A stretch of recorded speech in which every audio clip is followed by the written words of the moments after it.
छा क़बर हलाल आहे? पखियुनि ऐं जानवरनि जे हलाल ऐं हराम हुजण जो क़ाइदा ऐं उसूल छा आहिनि? सभ खां पहिरियां अवां खे उहे ॿुधणु घुरिजनि ऐं उन खां बाद में अवां खे का फ़तवा ॾियणु घुरिजे। सभ खां पहिरियां ॿुधो त हलाल ऐं हराम जानवरनि ऐं पखियुनि जा उसूल ऐं क़ाइदा। सभ खां पहिरियां उहे जानवर जंहिंजो हलाल ऐं हराम हुजणु मनसूस हुजे। मनसूस हुजण जो मतिलबु हीअ आहे त कंहिं जानवर जो हलाल हुजणु या हराम हुजणु नबी करीम सल्लल्लाहु अलैहि वसल्लम खां नाले सां साबित हुजे त हीअ फलाणी शइ हलाल आहे, हीअ फलाणी शइ हराम आहे। ॿियो कुझु उहे जानवर आहिनि जंहिंजी हिलत ऐं हुरमत मनसूस न आहे, बल्कि नबी करीम सल्लल्लाहु अलैहि वसल्लम खां उसूल ऐं कानून सां साबित आहिनि। पोइ जंहिं जानवर या पखी में हलाल जानवर ऐं हलाल पखियुनि जूं निशानियूं मिलंदियूं, उन पखी खे हलाल चइबो, उन जानवर खे हलाल चइबो।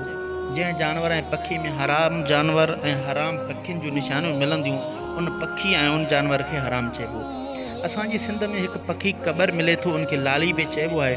उनजा ॿ क़िस्म आहिनि, हिकु क़बर जो क़िस्म जंहिंजी चुहिंब ॻाढ़ी थिए थी ऐं ॿियो क़िस्म जंहिंजी चुहिंब मरांझड़ी थिए थी। क़बर हलाल आहे या हराम, उन खां पहिरियां तव्हां पखियुनि जी हलाल ऐं हराम हुजण जा उसूल ऐं क़ाइदा ज़हन ते यादि रखो।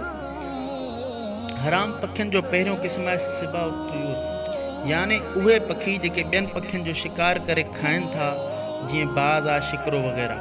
अहिड़ा सभु पखी हराम आहिनि। ऐं ॿियो क़िस्म पखियुनि जो जेके ख़ालिस हराम खाइनि था, ढूंढ वग़ैरह खाइनि था ऐं चंबे में फासाए करे खाइनि था। अहिड़े क़िस्म जा बि सभु पखी हराम आहिनि, जीअं कांव आहे, गिझ आहे, हिल वग़ैरह।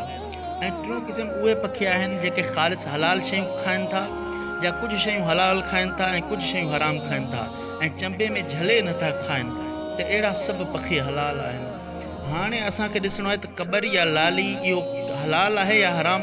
असांखे अचो त उसूल सां पढ़ूं त हाणे क़बर अहिड़ो पखी आहे जेको हलाल शयूं खाए थो, अन ऐं दाणो चुगे थो ऐं चुहिंब में झले खाए थो, चंबे में फासाए करे नथो खाए, बल्कि इहो ख़ालिसतन हलाल आहे। इन उसूल मुताबिक़, शरई उसूलनि मुताबिक़ क़बर हिकु ख़ालिसतन हलाल आहे।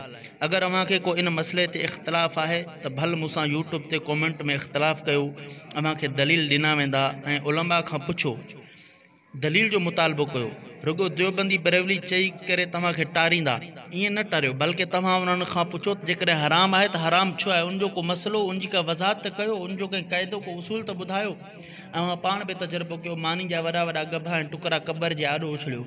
अगर क़बर पंजे में झले खाए त तव्हां मूंसां इख़्तिलाफ़ करे सघो था। अगर नथी खाए ऐं जेकॾहिं सिर्फ़ु चुहिंब सां चुगे थी, उनखे चुहिंब सां ई खाए थी, पोइ यकीनन अवां मुंहिंजी हिमायत कयो। अवां मुंहिंजे हिन यूट्यूब चैनल खे सब्सक्राइब कयो। आख़िर दावाना अनिल हम्दुलिल्लाहि रब्बिल आलमीन।